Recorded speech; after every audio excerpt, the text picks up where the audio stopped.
Hello and welcome to Pobsa's Dharma Lounge. Consider this a time and space to sit back and share all things Dharma. Welcome.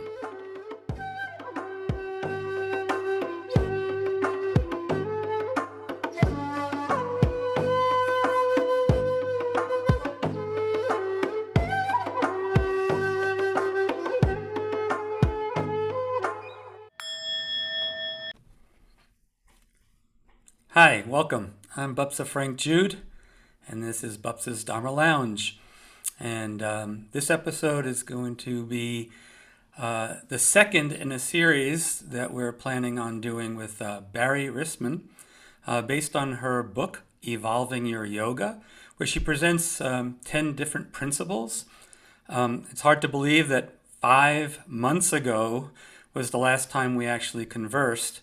And we talked a little bit about the difference between consuming yoga as a customer and really engaging with it as a studentship, and how our late capitalist system has maybe eroded some of the real depth of studentship.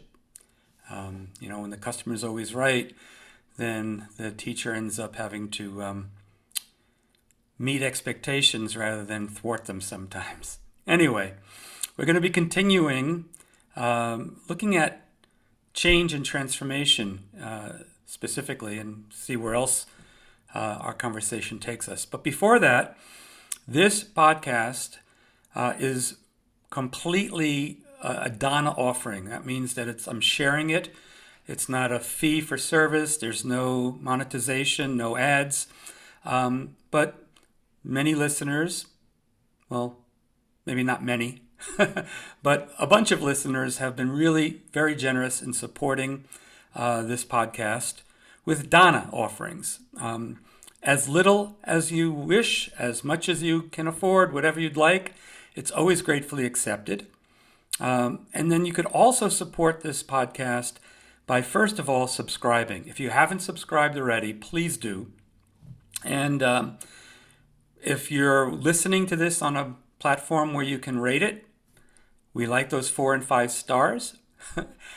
Please share it with people that you might think that might be interested, whether they're interested in Buddhism or yoga or the interface of the two. And also, if you're watching this on YouTube, please feel free to comment along with hitting like. And I'm also open to any suggestions for any topics or themes. So I hope that you enjoy this conversation with Barrie Risman. Well, it's good to have you back, Barrie. It's been 5 months. And I think that hopefully we'll be able to do a few more of these with less time in between. But I'm really excited to look at I guess it was the 3rd chapter of your book, the 3rd principle, right? Embrace transformation. And you have an epigram that begins that chapter from Jim Bernard. Is that how you say his name? Mm-hmm. If you don't want to change, don't do yoga.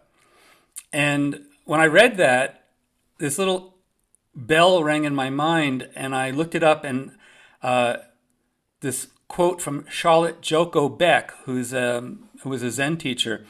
Mm-hmm. She writes, "Transformation arises from a willingness that develops very slowly over time to be what life asks of us." Right? Mm-hmm. And that started getting me thinking, and this is where I'd like to enter into conversation to see what you think about this. But Jim is talking about change.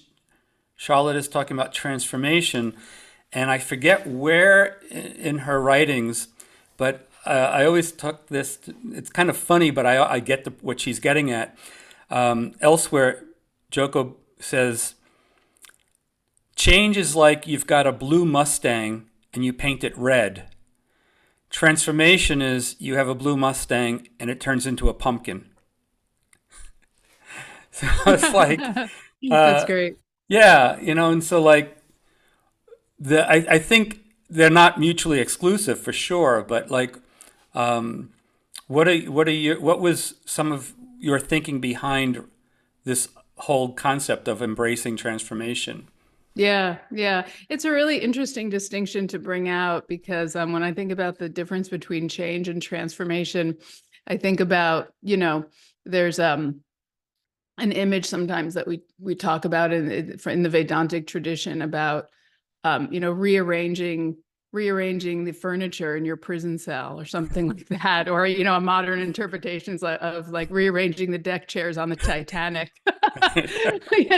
Not to be kind of doomsday, but the sense that change doesn't necessarily lead to transformation. Hmm. And it's a perfect quote. You have one color card, you change it for another. So there's not necessarily a sense, I think, of growth and evolution and positive expansion in some way. And for me, transformation, it's like something that wasn't there is now there. Hmm. That it can happen through the length of a yoga class, right? Like Right. you start out feeling stiff, you can't touch your toes, you go through the practice, you can touch your toes at the end. That's a transformation. Something emerges that wasn't present before. Hmm. And I think the key for us in the yogic and Buddhist traditions is that um, what we're going for is a shift that leads to greater happiness, right? Greater well-being that is life affirming. Hmm. Yeah. I even think, like it's funny when you talk about like the beginning of a yoga class and how you feel at the end. I can remember, when I was doing Ashtanga yoga, like just the heaviness I felt of getting on my mat because of like what was ahead of me, and I would just do like one, maybe two sun salutations, and my whole consciousness had really shifted. Mm-hmm. And I wonder, like, yeah, like becoming more happy or whatever, but like also the idea of like our concept of who and what we are. That's when that changes, that becomes a transformation, I think, because you're going to be relating to experience very differently depending on how you even conceptualize or think of yourself, right? So that Yeah. transformation is world transforming. Yeah, yeah. It reminds me of that verse in the Upanishads that, lead me from the unreal to the real, from darkness to light. When you Mhm. said you felt heavy at the beginning of a practice, I think one of the main kind of signposts of positive transformation in yoga is a feeling of lightness, not necessarily levity or lightness of body, but just a sense of freedom in that way from the heaviness of what might be weighing us down on any given day. Yeah. Yeah. Cool. And in that chapter, right after like you introduced this concept, um, I was really pleased to see you go right into describing the three aspects of Kriya Yoga. And I think it's funny because everyone always talks about the eight limbs, that Patanjali talks about, and they almost overlook the fact that he's actually presenting two, what might be two models of yoga. And, some scholars even suggested that Kriya Yoga was the one that he was really talking about, and the eight limbs were interpolated into the text. And Mm. each of the three aspects, I think I'd like to just touch on a little bit, for those who might be watching. Tapas. Um, I don't know if this is true or not, but a Sanskrit teacher that I had years ago said that, and I guess you have to be a certain age to remember, but there was a show.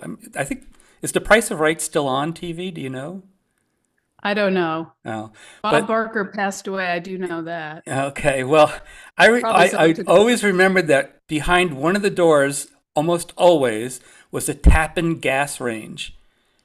And he said Tappan came from tapas. That was an illusion. Right, because the root is top, which means to heat. Yeah, so I was That like, makes wow. sense. Cool. There was a Yeah, yogi somewhere in there. yeah. Georg Feuerstein referred to tapas as creative friction.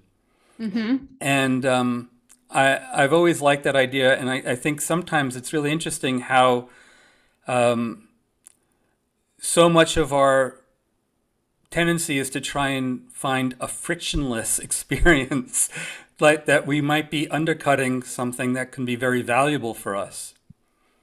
Yeah, I totally agree. And I think I even write in that chapter, it's like that's part of how yoga works. Like it's not meant to always be comfortable. It's meant to kind of rub us up, that friction. One of my teachers once described it as the friction of your habitual tendencies rubbing up against a new way of being. That Mm-hmm. there's some friction and heat created, but that heat is a creative heat. It's a generative heat. Right. It is meant to burn away what is keeping you from moving to that next place in your own evolution. And I was just thinking upstairs, I'm in Canada. So we have a wood burning stove upstairs. You know, we get this wood delivered every year. We have cords of wood outside. Mm-hmm. And so we bring them up, we bring them in. And at the beginning, they're very wet. And so, you know, the fire takes a long time to catch. And I talk about that as a metaphor sometimes for my students with meditation, like wet log syndrome. Like you sit for meditation and it's like nothing's happening, and it's uncomfortable, and you know you're distracted and you're just like witness to like everything that's going on in your mind, and then suddenly the fire takes hold and you Mm-hmm. reach another place. It's like that burning off Mm. of the draw, so to speak, like what's going on in the mind, I think is a really useful way of thinking about that. But it's not comfortable. It's like we Right. have to be there long enough for that to happen. And, you know, it in the same way in yoga practice, it's like we have to hang around long enough and be willing to be with the discomfort on a certain level, which is not really something that we value in the West, I think, Yeah. right? Like we want the quick transformation or we want the quick results. Mm. And that's just not how yoga is designed to work. And we certainly don't want it to be uncomfortable. I mean, this in a way ties back to our last conversation where instead of studentship, it's like consuming. And if they're Mm-hmm. customers, then they don't want to be challenged or have to deal with that. It's interesting that you used the example with meditation because I teach a beginner yoga meditation class up at Miraval, and I almost always begin by saying, we really take some time. As a Zen teacher, I think we can almost become obsessed with posture, but because in the Zen tradition, if you really get the right posture, you've got the right state of mind, as Suzuki Roshi said. There's nothing to attain, right? It is Mm-hmm. the expression of our Buddha nature of being awake. And so I was like, so I probably take more time than most of the other teachers up there with posture. And I says, and then when we take that time, right, if you don't take that time and you try to sit for 25, 30 minutes, it's going to be really excruciating. But if you take the time, then it only becomes uncomfortable.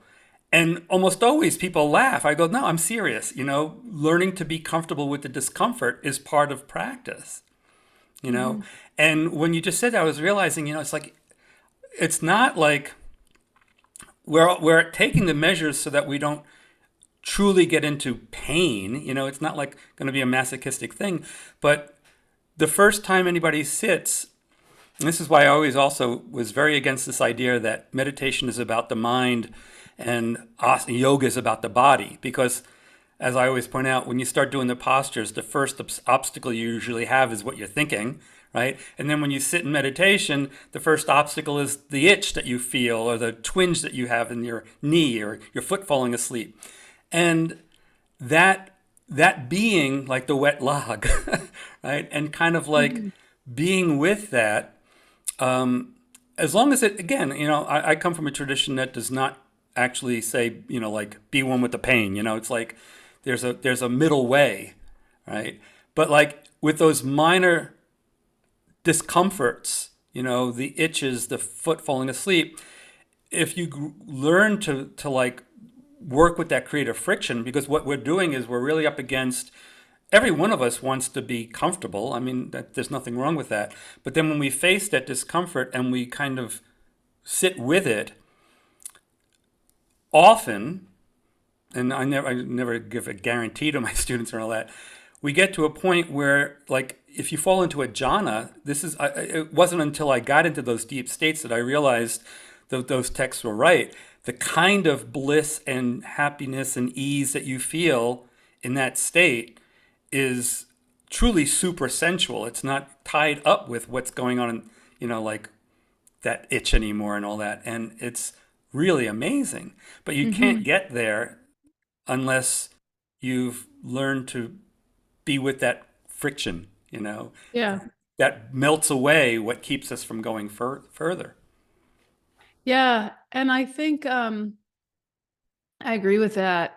That it's like we have to go through it to get to the other side. And I think that the other really important function that that plays is it strengthens us to be with discomfort in life, Hmm. right? Oh, yeah. That when we're able to meet our discomfort, whether it's mental or physical, we're building our capacity Hmm. to weather the ups and downs of life, right? Which is really what, it's not so that we can stay in warrior 2 for 2 minutes. That's not the goal, right? The goal Exactly. is Yeah. not about the body.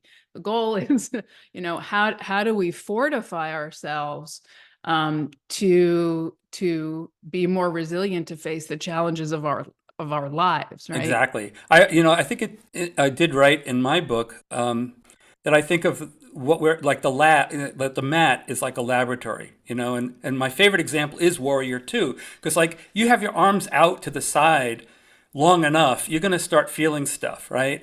And I always tell my students, it's like, we're not here just to see how long we can keep our arms out there or like, some kind of act of stoic masochism. But if I can learn to be with that a little bit longer than I want to, initially put my arms down, the whole purpose is what do we do in situations where there's no easy thing? You can't just lower your arm when you're stuck in traffic or that you've heard a friend has been, hurt or something like that. So what we're doing on the mat and on the cushion is must not be related, like reduced to just that. But how does it affect our life? Yeah. Um, what we do on the mat is often a great mirror as well. The other day, one of my students actually, I was saying something about like we were doing Warrior Two, and I said something about finding what's the minimum effort you need. And she realized she'd been like so in her traps, and she relaxed her shoulders and her whole breath shifted, everything changed. And she was like, I do that everywhere in my life. I do, like, Hmm. I strain and I do more than I need to get something done, And Hmm. she saw that Hmm. for herself, that was being played out right on the mat in that posture. Hmm. Hmm. Hmm. Yeah, so I think that that's a really important function of tapas, right? It's not the friction generated just for the sake of it. Right. It's like how does it shift us, right? If we're talking about transformation, how does it change us for the better? Hmm. Exactly. And that right into Svadhyaya, right? Which it's like, as soon as you said that, I was like, well, that's the perfect like segue and how one can even play into the other. I'm thinking in particular back in, I guess, mid 90s in Brooklyn, uh, we were doing tree posture on, one foot, and we came out, and this woman, it was her first yoga class, and she immediately shook out the sensations. And I know what she's shaking out because I've had them, right? Those pins and needles on the standing Mm-hmm. foot. And I just was like, are you willing to yoke the impulse to shake those feelings out? So that would be the tapas, right? Mm-hmm. Because, and really investigate what those Vedana, those sensations are. Mm-hmm. So she said, yes, right. So we do the other foot, the other side. And when she came out of the posture, it was kind of funny because she had her eyes closed and you could see the strain in her face. Like you could almost see the energy. She wanted to lift that foot and shake it out.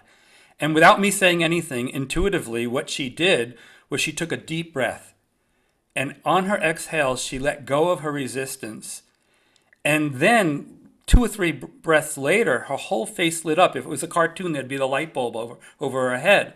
And I let her be there for a while. And then I said, what just happened? And she was like, when I finally let go of my resistance, I realized they were not painful. They weren't even uncomfortable. I was reacting to the strangeness of the sensations. And as soon as I saw that, I realized I push away anyone or anything that I think is strange. Mm. So the insight into self there, Hmm. Svadhyaya, like, and really understanding Right. a pattern. And that was her first yoga class. Wow. Yeah. Yeah, I kind of think of it as like if we can think of tapas, the burning of tapas or the discomfort as like a deconstructive force, like it clears away, like fire burns, then so we're doing that. And then at the same time, the swadhyaya is like the edifying component or the constructive component, where in the place of the previous habit or tendency that has been burned away, there can be something new. Mm, So it's very beautiful, I think, how the two work together. And that's a great example that you shared just in someone's experience of a pose, that there's the discomfort, there's the tapas. And when we're willing to meet that and move through it, and we're given the tools to move through it, like breath mm, or softening, then very often an insight naturally arises that wasn't there. mm-hmm. Yeah. And that's part of the swadhyaya. I mean, that's part of it. Traditionally, as you know, swadhyaya is also about studying texts, Yes. Yeah. The two aspects of it. um, or repeating texts, even as a form of study. The idea that just even repeating mantras or sacred texts has a power to inform our being Mm-hmm. on some level. So the destructive or deconstructive and the constructive aspects working together. I think that's really important, that it's not just tapas for this. It's not just like suffering for the sake of suffering. It's like we want it to bring us somewhere positive. Mm-hmm. Yeah. It's not so much that the discomfort or and everything is itself, like, in some traditions it is seen itself as being of a value, like, and here it's more of what's the word for it, it's purposeful, right? And Yeah. it's in itself not of the value. Yeah, I um, think that's actually really important, because I do know people who have told me that they first came to yoga um, almost as a punishment for themselves. mm, Like a forceful kind of yoga. Like one of the teachers I interviewed for my book said she started practicing a very strong, intense form of yoga, and it was really feeding into a pattern of self-destructive behavior. mm, So, we can use yoga how there's many, it's up to us how we use it. But yeah, I think that this framework is really important to understand how the discomfort actually can serve a beneficial function. yeah. And I do like that you pointed out that the svadhyaya, you know um, the study of texts was really an important part, and like Satchidananda would say that. And then, also this idea of self-inquiry. So there were, like, two sides of that. But sometimes in contemporary yoga, the study of the texts gets forgotten. And even in Zen, sometimes there's this rhetoric that, like, Zen is a transmission outside the sutras, and so people ignore the sutras. Meanwhile, Zen has probably the most extensive library of all Buddhist schools of thought, Mhm. and I think the engagement with texts as a practice is really valuable. Yeah, and the engagement with text not just as an intellectual exercise. Like it's not for us to know it intellectually. Like it's meant to influence our behavior. Yeah. And so when we're able to add some kind of understanding, whether it's through a teacher or through an actual study of a text, to the the physical or breath-based or awareness-based practices we do, it informs it. And I think that's how we start to bring it to life. Yeah, yeah, Mhm. yeah. It's so right in the Zen tradition, especially with my teacher. Um, I always tell my students this because people, so many, we want to like know, right?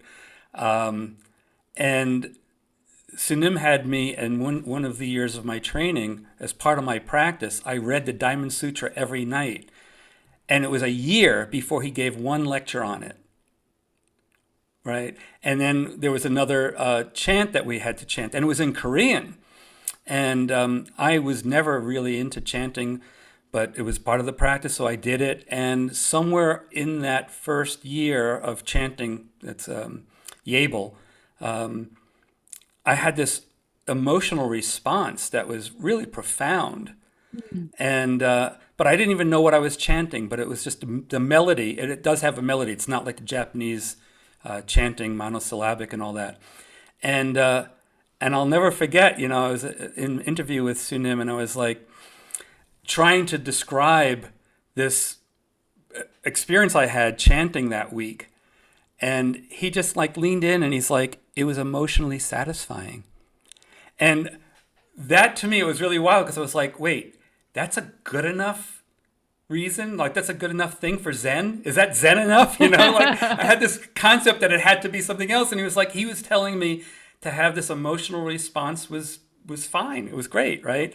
And then he started telling me what the words mean and all that, you know, and it was like, but having that personal response came first, you know. That's very interesting that he waited until that happened. Like Yeah. somehow, maybe not initiation, but that there was perhaps a certain readiness in you Yeah.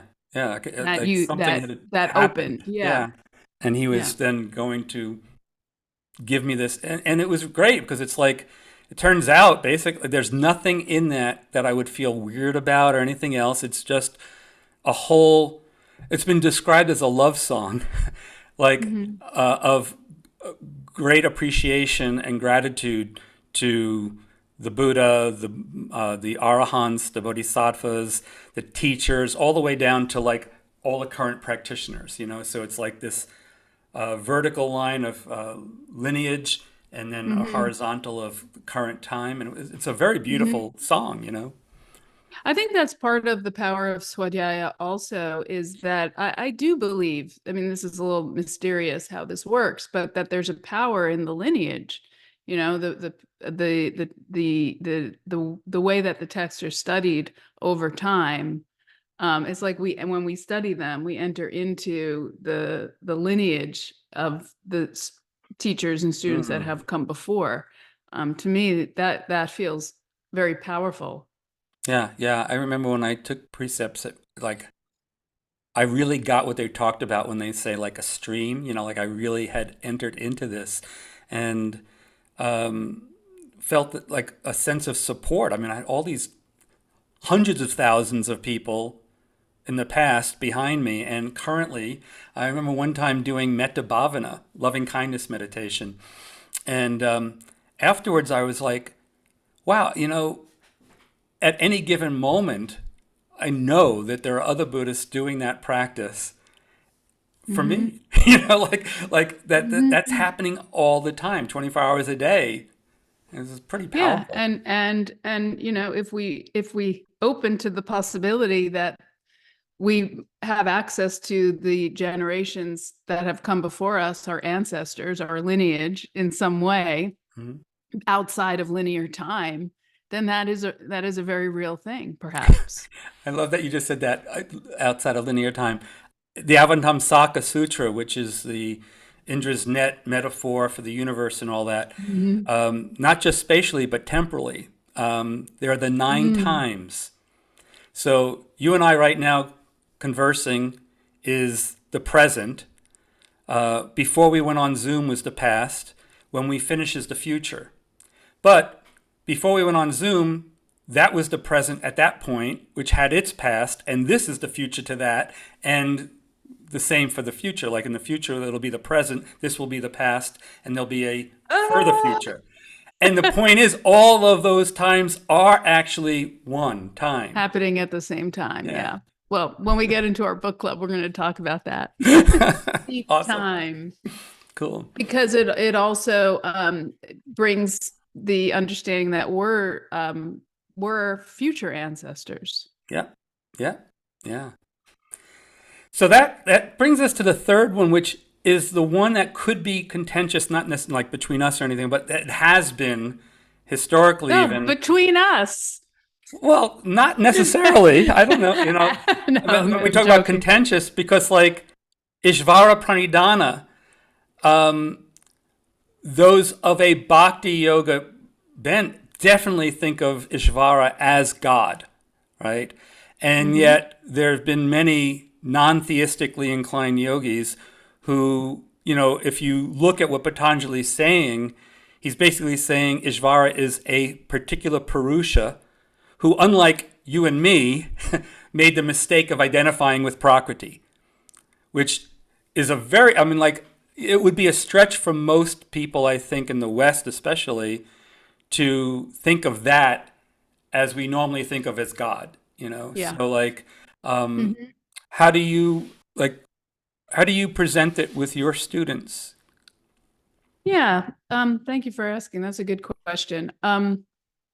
Well, in general, what you see reflected in my book is the way that I present yoga philosophy to my students, which is I like to educate people in how the teachings were delivered in their original context, Mm-hmm. like what they were meant at the time. And from my study, I do believe and have learned that Ishwara Pranadhana it brings a devotional element into the practice. Now, as you know, the Yoga Sutras is more of a manual. It doesn't have the philosophy that it's based on right in the Yoga Sutras, but it assumes knowledge of a body, of a philosophical system. Mm-hmm. Um, so it is like pranidhana is related to the word pranam, like a forward offering of some kind. So it's offering to Ishwara.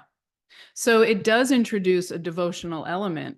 Now, how we make sense, and so that's kind of the first way that I teach yoga philosophy. Once we understand the original context, which I think is important not just for our own education as yoga students, and especially if we're teachers representing yoga, but also it's a really important way of honoring the tradition. If Mm-hmm. we want to talk about appreciation versus appropriation, just knowing the original context for Yeah. the teachings, I think is one of the most important ways we can honor and respect the Indian spiritual traditions that we are the beneficiaries of. And then as a second step, I think we're really free to interpret it and make it our own because yoga has always been an evolving tradition and we are part of that evolution. So seeing how it can make sense to us and be relevant and meaningful and useful for us in our lives is, I think, that's the next step. It's Mm-hmm. like, how do we take it and make it our own? Yeah. So I think with Ishwara Pranidhana, the way I like to think of it as um, simply being aware that we're part of a larger story in whatever way we conceive of that. It could be nature, it could be earth, it could be God, it could be spirit, it could be energy. But in the yoga tradition, there is this understanding that we are not just separate individuals, that there is we have a belonging to a bigger whole Mm-hmm. that we're a part of. So however that makes sense to us, um, as in Zen, it's going to make sense to you in a different way than it does to me as a yoga person, Mm-hmm. right? Yeah. But I will Um, say that, like, in terms of the concept of devotion, in my training, the matrix of the training. There were five elements, and one of them was devotional heart. And for instance, like my experience with Yabel, I mean, Yabel translates as homage to the three jewels, and what I was experiencing was devotion in a very non-theistic way, right? But I think devotion is definitely an aspect. And when we were talking about Ishvara Pranidhana with Georg Feuerstein and the training that he did, he took it literally. Like he was like, "Look, if Ishvara is this very special Purusha, so in devoting ourselves towards that, what are we really doing? We're orienting ourselves and devoting our attention to, well, how is Purusha described? Awareness, Mm. and so the devotion to that. But he did also talk about it. I mean, obviously, there's a whole aspect of the yoga tradition that is very theistic, the Bhakti yoga tradition.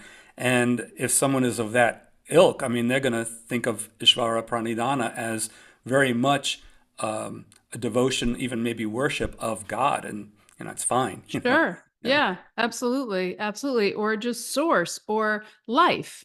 I mean, that's a way, as I was preparing for our call and rereading the chapter, I was thinking that, since I wrote this, which was now it's like 6 years ago that I wrote this. So my own thinking about transformation in yoga has changed, actually. And I think that I now really feel that part of the offering we make, it's not for ourselves. It's how does our practice change us so that we're able to offer to the larger whole. Mm-hmm. So it's not just transformation of ourselves, it's transformation in the sense of an identity shift to seeing ourselves as part of a greater whole. Mm-hmm. And the yoga tradition teaches that we actually contain that whole, that we are a microcosm. We're not just connected to the whole, we are that whole. Yeah. So I think that brings a really interesting dimension to how we think of devotion. Mm. Like I can be devoted to so many different things, but can I use my practice to be devoted to life? Yeah. Right. That's the bodhisattva vow right there. Right, for all sentient life, it's like we're recognizing that there is actually no separation anyway. I mean, the Right. version of the bodhisattva vows that we chant in the Korean tradition is all beings one body I vow to liberate.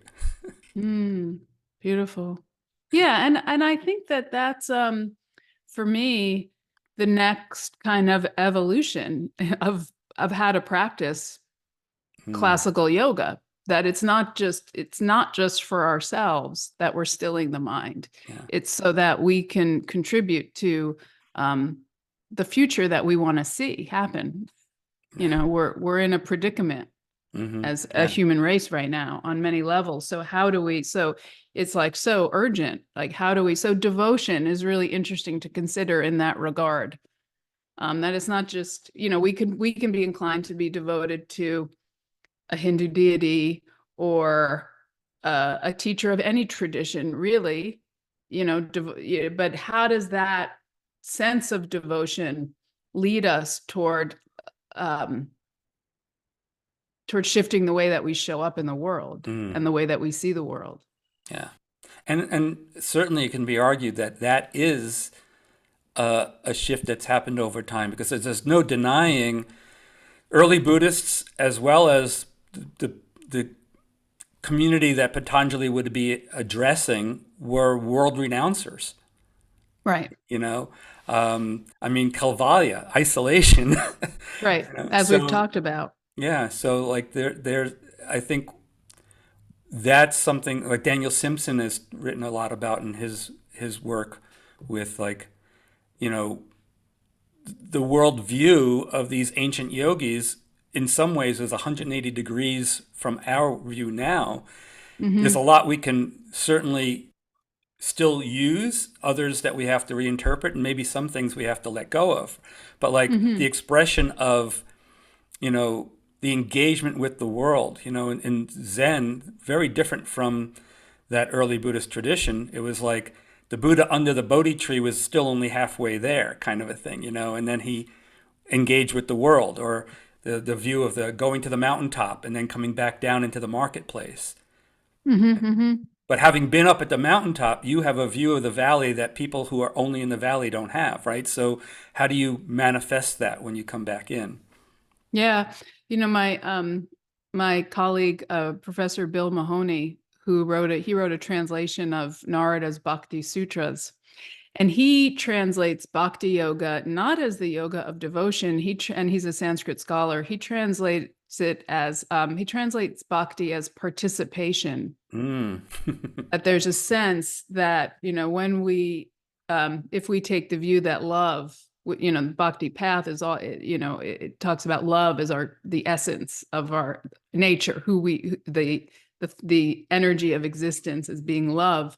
So bhakti yoga then is about how do we participate in that love, right? How do we belong to that is who we are. So it's a practice of participating, which I really like, because I Yeah. think especially Westerners, we think of devotion as being devoted to something or someone. It's like outside of ourselves.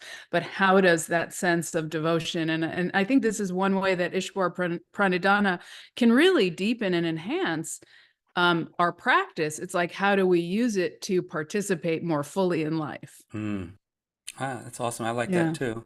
Yeah. He's written and was it an essay or something where he Yeah, no, presents it's that? a book. Actually, I have it right here. We're teaching a course together, so I happen to have it. If it's okay, I can show it. It's called Exquisite Love. Exquisite Love, and it's a translation of Narada's Bhakti Sutras. Cool.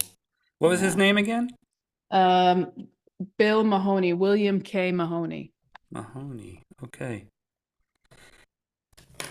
Now, in reading, I reread your chapter as well, and I have to admit, I mean, I when I went to Italy and I saw the not in the academy in Florence where David is, the David, and then there are all these other statues where the body looks like it's emerging from the marble, right? So you actually talk about that poetic image of the true self within the block of stone. But that led me to question how do we make sense of that in relationship to, because that sounds a little essentializing, that figure is already in that block of marble, right? Mm-hmm. How does that relate to the concept of transformation? Yeah. You know, as you do know, I mean, in Buddhism as a whole, and especially Mahayana Buddhism, is very anti-essentialist. Yeah. Yeah. That's why I thought we were going to disagree about Ishwar Pranidhana. Yeah. I mean, yeah. So, that's the yoga tradition, right? Patanjali talks about a seer, a self, and an underlying presence. And I think of it more as, from the non-dual perspective, that there's both happening at the same time. There's the Shiva Shakti. There's Shiva as the principle of the unchanging absolute that is present, right? That is there. And then Shiva's creative power moving out into manifestation. And that is not necessarily like a predestined form like the statue in the marble, but it is an outward moving expression of that one energy that takes form as what we see and experience and ourselves. Mm. Yeah, that leads me to question this. This came up in a conversation with a bunch of people, uh, and maybe the Shiva Shakti Tantra thing is different. So we were talking about in terms of Vedanta or something, and then you can tell me Yeah. whether it's similar or different. But because Advaita Vedanta says it is non-dual, right? Mm-hmm. And that all the plurality, the multiplicity that we see is really all one thing, Brahman, right? Mm-hmm. And so that leads to the theoretical idea that all of that could disappear and then Brahman remains. Because it's the essence, right? That's the unchanging essence.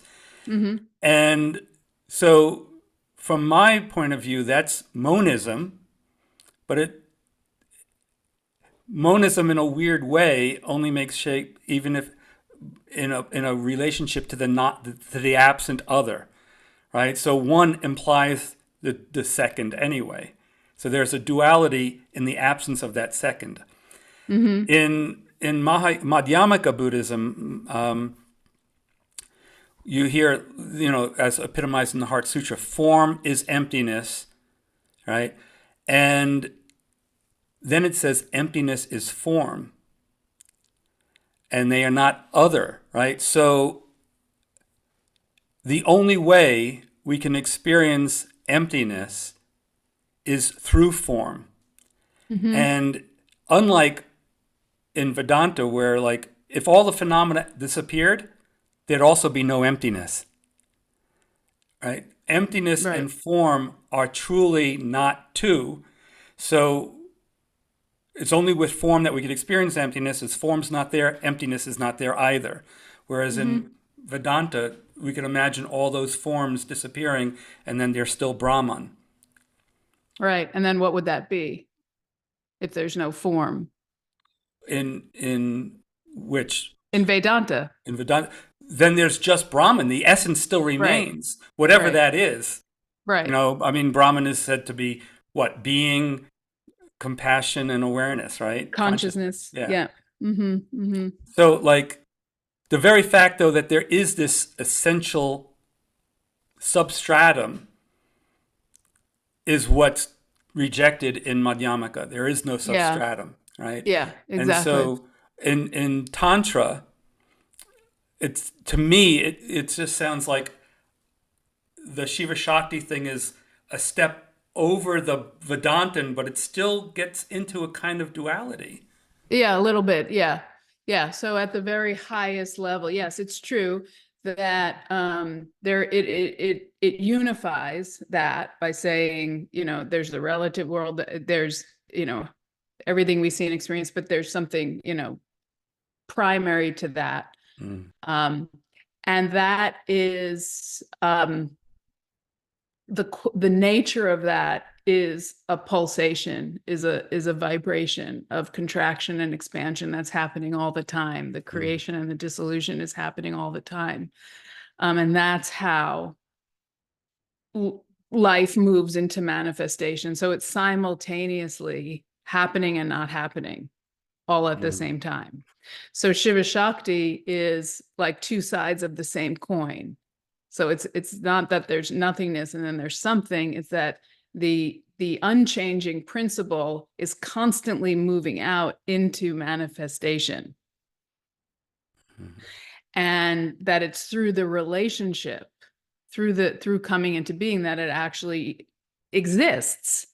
Right. So there's a relationship between subject and object that if that wasn't there, it wouldn't exist.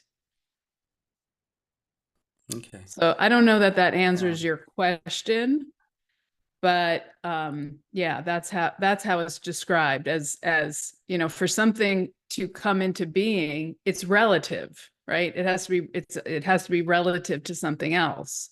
So maybe that relates a little bit to what you're saying about emptiness and form. If there was no form, there would be no emptiness either, Yeah, because because they emptiness is exist. empty of any self nature as well. Mm-hmm, mm-hmm, Yeah. mm-hmm, mm-hmm. Yeah, it's interesting. And I think they have this in the yoga tradition too, but like in a lot of the Buddhist teachings, there's this what's called the tetralemma, right? Whenever you've got two things, it could be four different relations, right? And we were discussing it in Sangha the other night, that a particular king who was a patron of the Buddha was racked with like, all right, does the self exist? Does sentient beings exist after death, or do they end after death, or do they both exist and not exist, or do they neither? Right. So all four different options. Right. Mm-hmm, mm-hmm. And basically the response is like, the one thing that you're doing is you're basing all your questions upon an assumption that you haven't made clear, that there is a self to begin with. Right? Mm-hmm. And the Buddha rejected that their self exists afterwards because that would be eternalism. He Mm-hmm. rejects that there's a self that ends. That's nihilism, and he says, and then the idea that a part exists and a part dies is kind of like Christianity or most Mm-hmm. religions, where you've got a soul that continues and it's permanent, the body dies off, and that Mm-hmm. that neither, right, is all actually also the nihilistic. The other one is extinctionism, and the Buddha's like, if there's no self, then there's nothing. There's no. All four of those options are literally irrelevant. It's almost like, I forget which there was a physicist who was talking about someone else's theory about something, and he goes, "It's not even wrong because it's based on something that's irrelevant." Mm-hmm. Mm-hmm. Mm-hmm. Mm-hmm. So Yeah, that's interesting. because the biggest thing in that chapter when I read it, that for me, and again, it could be a matter of language, because I mean, I really find myself having to struggle sometimes to try and use the words to point to what we're talking about, because Mm-hmm. words Mm-hmm. themselves have a tendency to essentialize. Mm-hmm. That's why I like to say, like, it's not nothingness, it's no thingness, right? He's Mm-hmm. not denying that you're there in Montreal and I'm here in Tucson, right? Mm-hmm. But Mm-hmm. what's being denied is that either one of us is an entity. We're more Mm-hmm. like a Mm-hmm. candle flame or a river, I see. Yeah, yeah, yeah, So yeah. I think it I was, see that. yeah, So Douglas it's not like Hofstadter. a predetermined, it's not that transformation is not like a predetermined thing that we're going for. It's an unfoldment. It's an Yeah, evolution that is not, yeah. yeah, Yeah. So yeah, I think that that image is limited, perhaps, yeah. right? Because like Because it's Douglas not, Hofstadter is a was a neuroscientist, and I think it was him who said we're more like gerunds, right? We're selfing. yeah, right, right.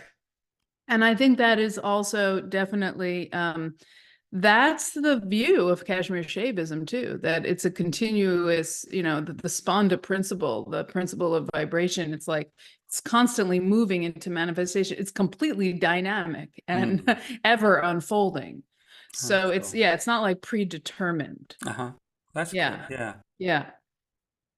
And that's what I find really liberating, the what I of in Buddhist thought is that it's completely dependent on our participation in the moment, how life unfolds, Mm-hmm. right? So Yeah. there's so much possibility in that and so much freedom in that. Yeah. Very cool. Yeah.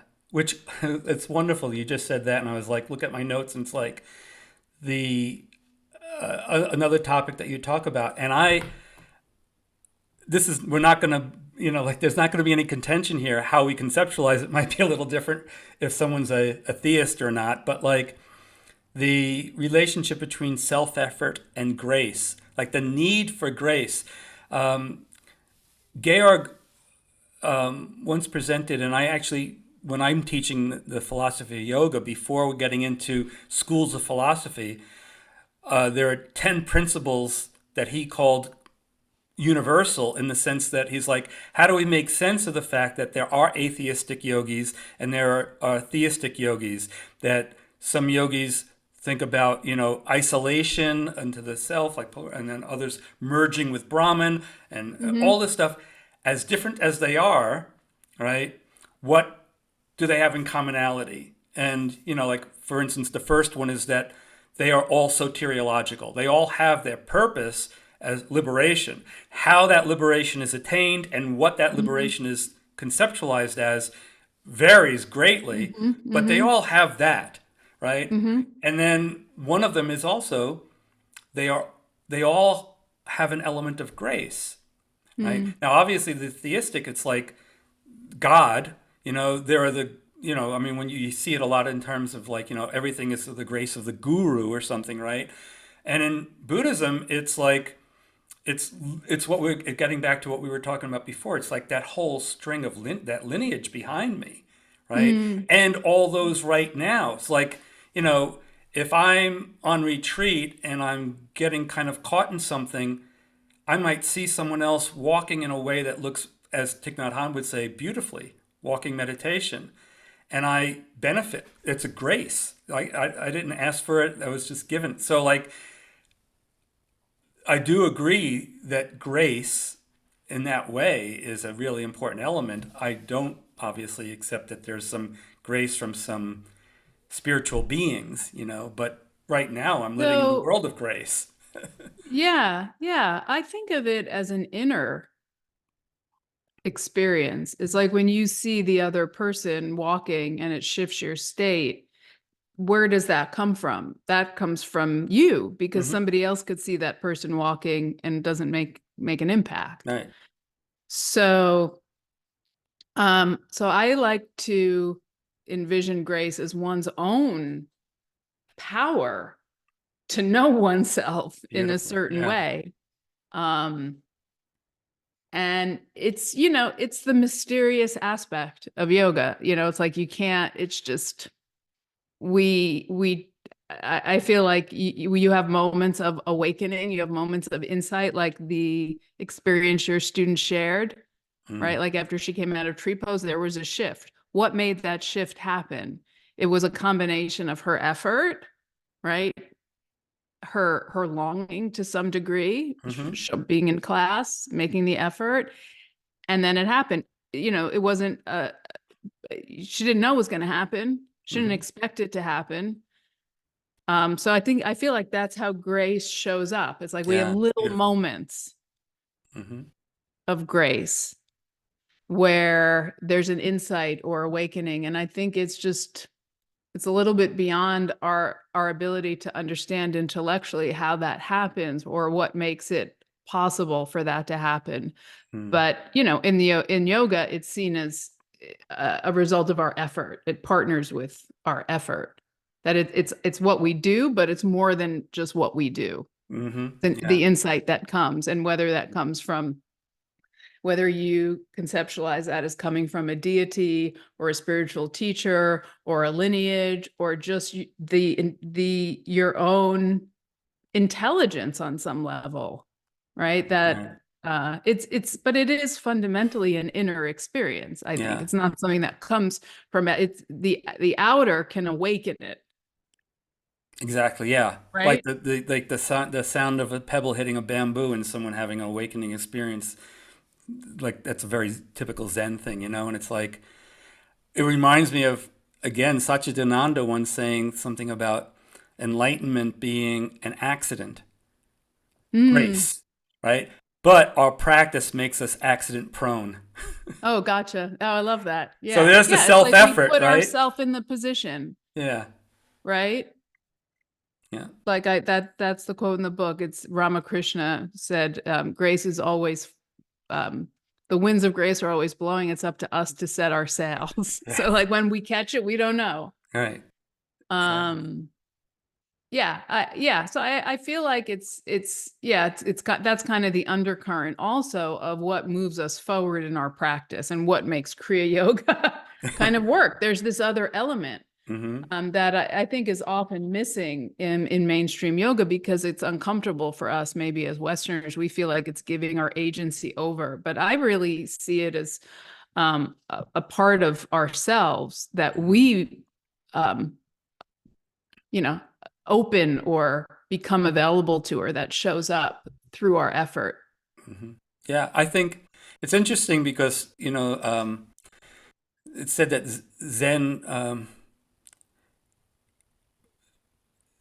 Zen teachings sometimes seem upside down, but it's because the world is really upside down. And like just Yeah. even what you just said now, it's like, um, from the outside, someone, oh, you're giving over your power to something else. But yet, actually, until you engage with this kind of practice, right, most people's, quote, metaphysics, the way they are in the world and everything else, where did they get them? They were handed it, right? So who's really seeking their own ground, and who's putting a head above their, and so it's the inversion Right. of it. Yeah, same thing with freedom. In the tradition, in the typical sense, we might think of freedom as, being able to do whatever we want. Whereas in the tradition, it's like, no, freedom it comes from discipline, Yeah, actually. yeah. Yeah, right? That well, I that's mean, what frees your mind. that's always been one of my, like, I think it's ironic if like the popular idea of Buddhism, for instance, is go with the flow.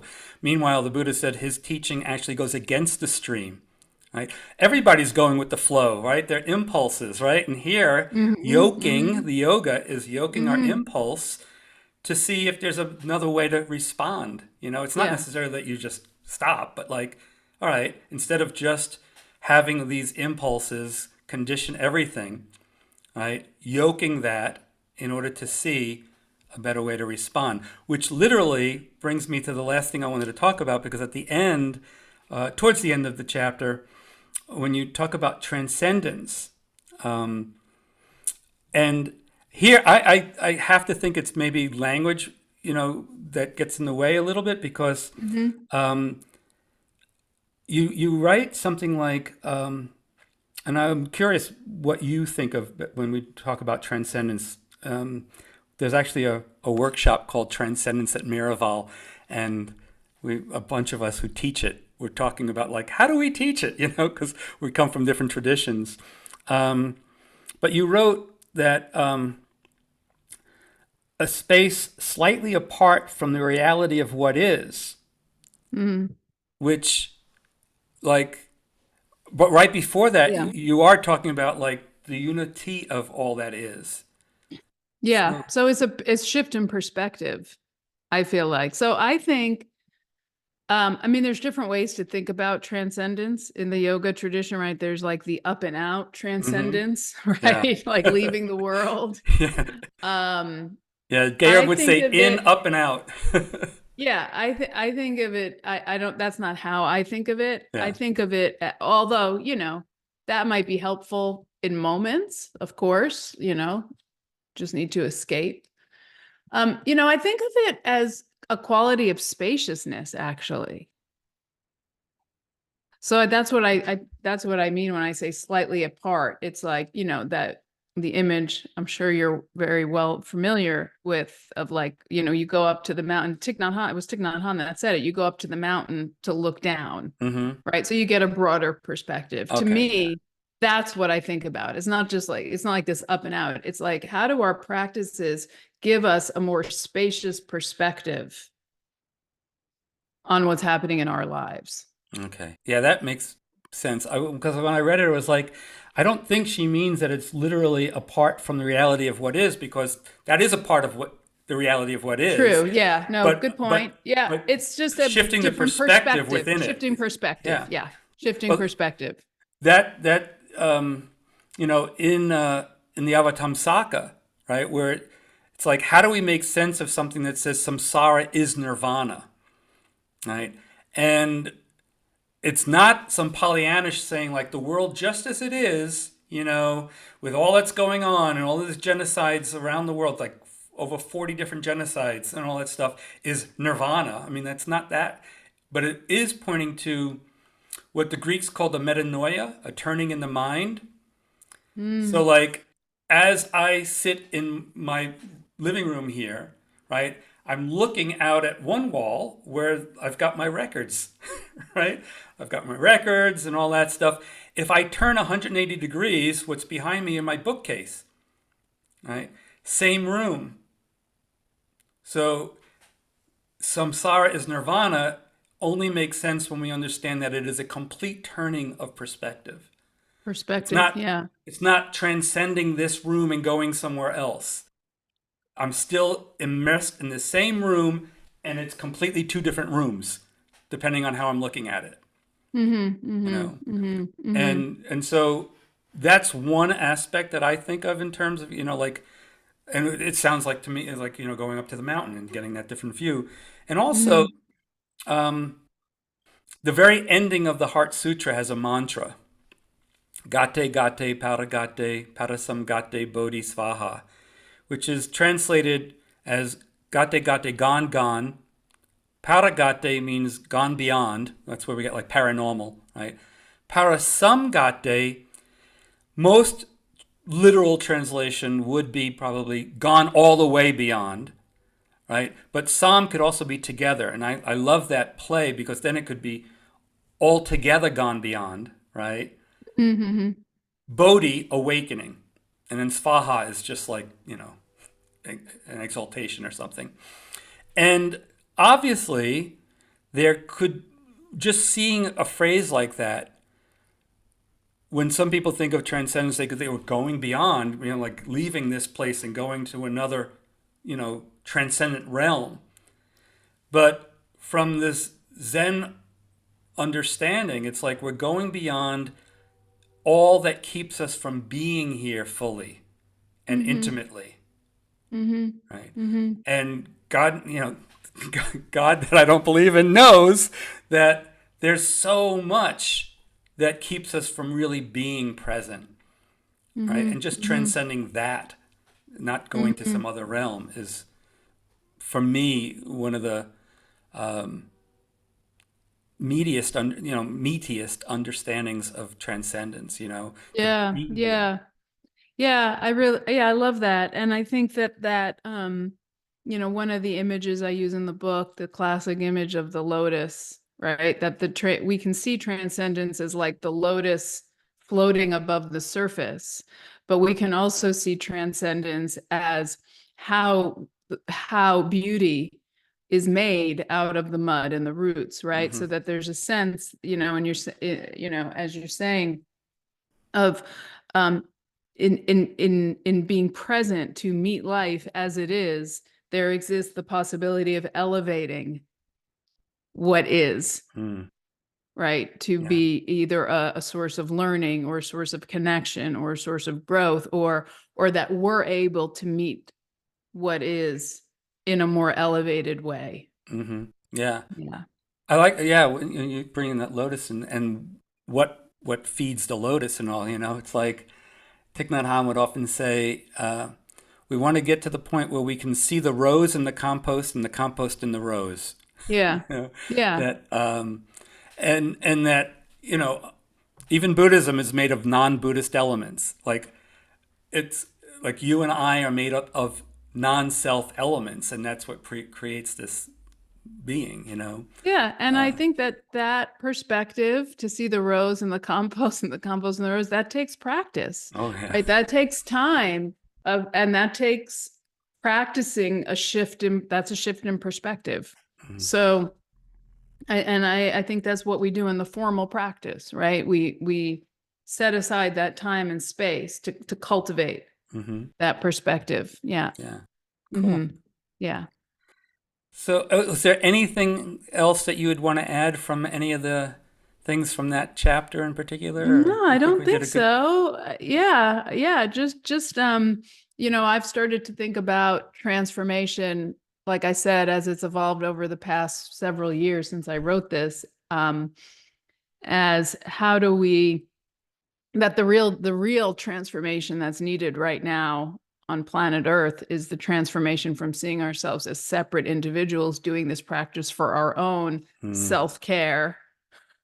I'll say yeah. lowercase s, to the self-care, right? The universal, I Yeah. know you wouldn't say that, but the identity shift to really seeing ourselves as part of something bigger, and how can our practice, that's really the transformation I think that Yeah. needs to happen. So it's not just for us that we're doing this or to reinforce some hyper individualized sense of self Mm-hmm. or freedom within our individual psyche. I mean, Yeah.